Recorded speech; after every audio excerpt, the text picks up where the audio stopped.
Olha, a gente tinha uma noção pelas aquelas histórias que todo mundo falava, né? Mas conhecimento real a gente só teve com os documentos, porque ficava aquela ideia lúdica de paranoia, de que as pessoas estavam sendo espionadas, muito filme de Hollywood, né? Mas quando a gente obteve os documentos, a gente pôde provar que aquilo ali não era uma teoria só de filmes, que estava acontecendo na realidade. For most of those 12 years, I couldn't tell anybody that this had happened. What happened is the federal security forces can just demand information from the telecommunications companies without going to court. So they just have to say that somehow the information is relevant. That's the new standard. It's relevant. They just have to say that, but not show proof. And as an internet service provider, I got approached by the FBI, by the US government, the Internal Security Service, who asked me to hand over, they didn't ask me, that's being generous, they demanded that I give them a bunch of information about one of the clients of my company. Every person that gets one of these demands for information gets what's called a gag order. And the gag order is essentially a commandment that you can never tell another person that they've come to you for the information. And really that was what I ended up fighting for the full 12 years, was for my right to be able to talk, like right now. A lot of things changed in America particularly after the September 11th terror attacks. We added a bunch of new laws, which are actually, I think, kind of similar to the new laws that are being discussed here in Brazil. Laws that give the government a lot more power.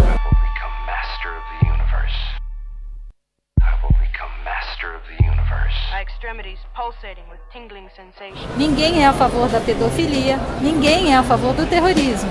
Foi uma grande oportunidade a abertura dessa CPI, porque utilizou-se desses crimes e da carga emocional que eles têm, e o que a CPI tentou fazer foi alterar o artigo 9º do Marco Civil da Internet, que trata da neutralidade da rede, para permitir que nesse tipo de crime, inclusive violação de direitos autorais, se pudesse bloquear, né, e se quebrar a neutralidade da rede.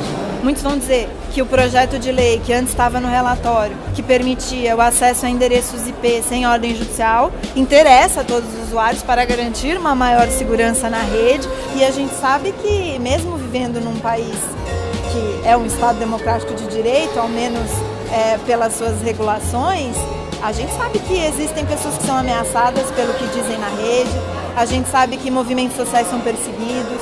Então, a privacidade é fundamental tanto numa esfera íntima mais estrita, quanto para a atuação política, para o exercício efetivo da liberdade de expressão, para que informações de relevância pública de fato venham a público sem que coloque ninguém em risco. E por isso que são elementos indissociáveis, a liberdade de expressão e a privacidade, e ambos têm que ser garantidos offline e online.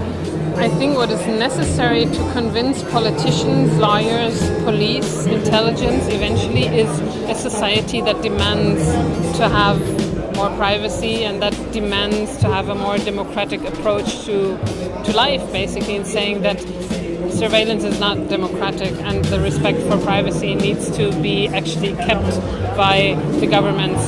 I think that's an international problem because of the huge terrorism threat that we're all made to believe in, and I mean currently we can see there is a terrorism threat that cannot be just talked away, but it's important to understand that making a society more surveilled and less democratic is not improving safety. In the sort of post-Edward Snowden era, the standard opinion of so many people that there is a problem and it needs to be addressed. It's a very difficult thing to imagine how to completely shift how our technology works and how our reliance on technology both helps us and hurts us. The questions still remain, exactly how do we do it? But for me, to come down to Sao Paulo and to see this many people come to an event to learn how to understand better privacy and security is like extremely encouraging, because I think 10 years ago this wouldn't have been happening. So I see a cultural shift happening not just in Brazil, but all over the world.